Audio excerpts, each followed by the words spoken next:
This is another damn podcast about digital asset management. I'm Henrik de Gior. Today I'm speaking with David Iscove. David, how are you?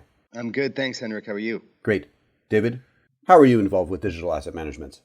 I started in the video game industry organizing undervalued audio assets of original master recordings for the Guitar Hero franchise. From there, I moved over to direct and reorganize the physical archive of a major music label, and then started focusing my efforts on optimizing digitally born content through the production process for that same label, with the ultimate goal being discoverability and accessibility of all assets through the archives phase. How does a global music leader use digital asset management? The financial backbone of any creative organization is the exploitation of its intellectual property. Similar to a manufacturing facility, in the most respectful way possible, the organization needs to produce content at a rapid rate in order to compete and keep up with market demand. In the case of a global enterprise with multiple subsidiaries, visibility of the product's output by various groups is essential for the overall efficiency and cost savings of the parent. You can't work in a siloed environment without incurring some form of redundancy or unnecessary expense. With an enterprise-level DAM, we can partition the workflow of each subsidiary to satisfy the privacy that each group demands, while also ensuring accountability for all assets as a whole and serving up select assets to other groups as required.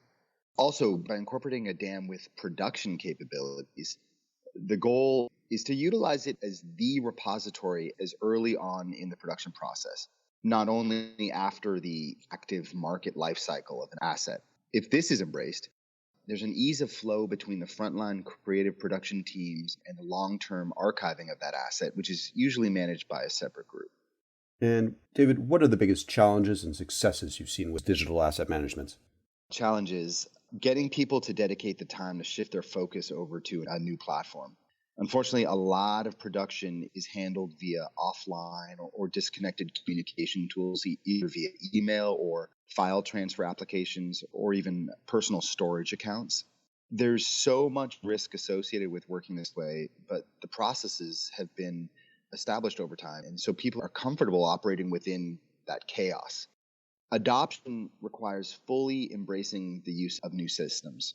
There's definitely a period of transition in which people feel uncomfortable and confused by the new workflow, but I can't stress enough, it's temporary. And the deeper you dive, the easier it becomes. This is true for any system or new workflow. It's just about convincing creatives to find the time to shift their thinking. Once you get through that growth period, you never look back. You can clearly see the holes in the old way of working, and the newfound efficiency comes quickly. David, what advice would you like to share with DAM professionals and people aspiring to become DAM professionals? Try to stay system agnostic as much as possible. If you can, technology will be adopted more readily. There's something really interesting about the DAM space. Maybe this applies to software and hardware in general. People get so passionate about one platform over the other. They get emotionally tied to a particular brand or company. If a client needs to make a selection, so much infighting and pride can delay the eventual rollout. Most modern DAM systems offer very similar features. Instead of pushing one particular platform because it has certain bells and whistles, really listen to the needs of the organization and cater your recommendations to satisfy those needs. Don't try to sell something outside of a client's workflow. But in general, do try to make recommendations of tools that consolidate assets over their entire life cycle in order to avoid migration or transfers to additional platforms. Any movement of an asset introduces risk, whether that be compatibility of fidelity or metadata. But obviously, some risk can't be avoided. Assets are meant to be experienced and consumed, so they need to move and be shared, even if it's only with the eventual Martian overlords that aim to colonize Earth in 200 years. Well, thanks, David. My pleasure. Thanks for having me. For more on this, visit anotherdamblog.com. If you have any comments or questions, please feel free to email me at anotherdamblog@gmail.com. For 180 other podcast episodes, visit anotherdamppodcast.com. Thanks again.